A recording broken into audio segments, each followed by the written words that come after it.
Hello, my name is Alan McGraw.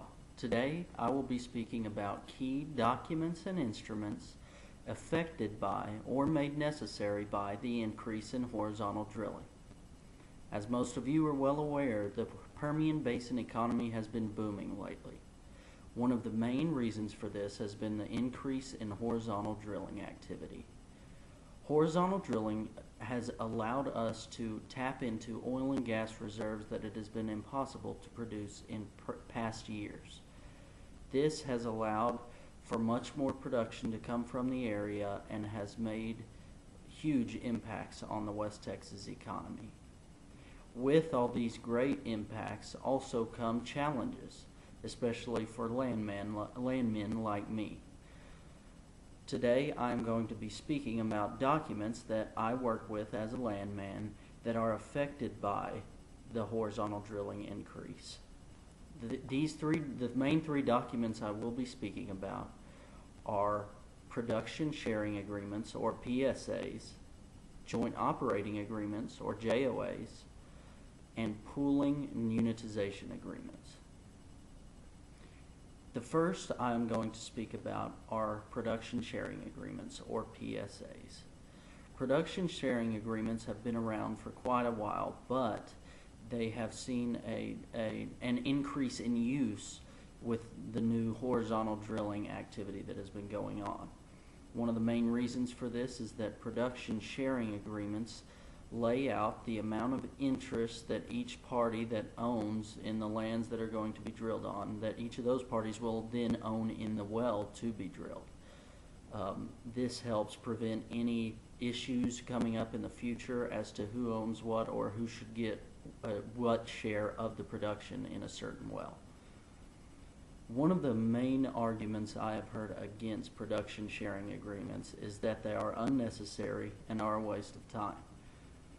Though it is not necessary legally to use a production sharing agreement before drilling a horizontal well, I believe that they are incredibly helpful due to the protection it gives an operator in protecting them against lawsuits that may be brought forward by the other owners in the well.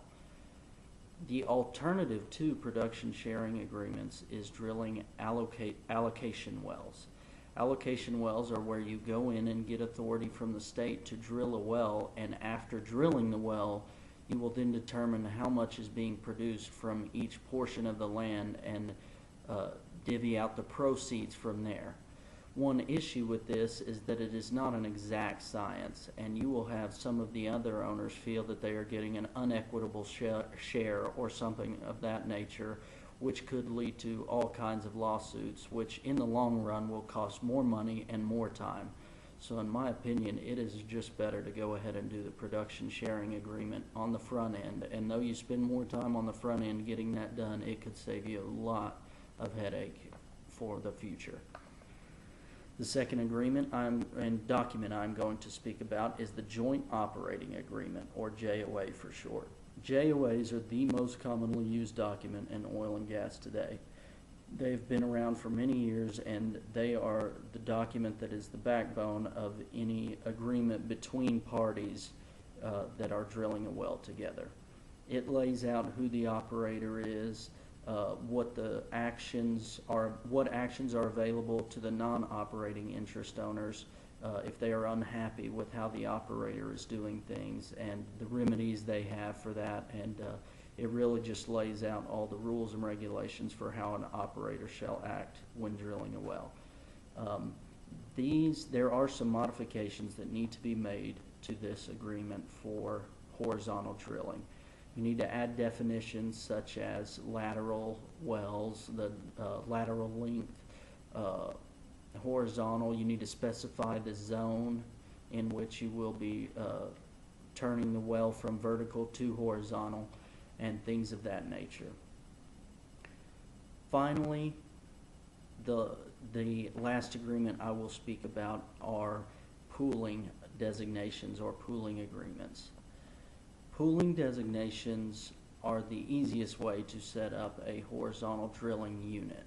However, most oil and gas leases do not allow for pooling of more than 40 acres at a time, which is not big enough for most horizontal wells.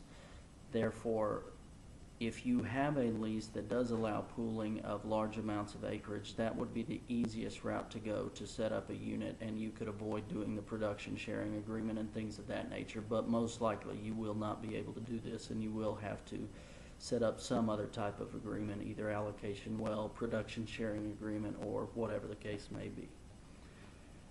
So, as we have learned, the horizontal drilling activity going on in the area has been a great thing for the West Texas economy.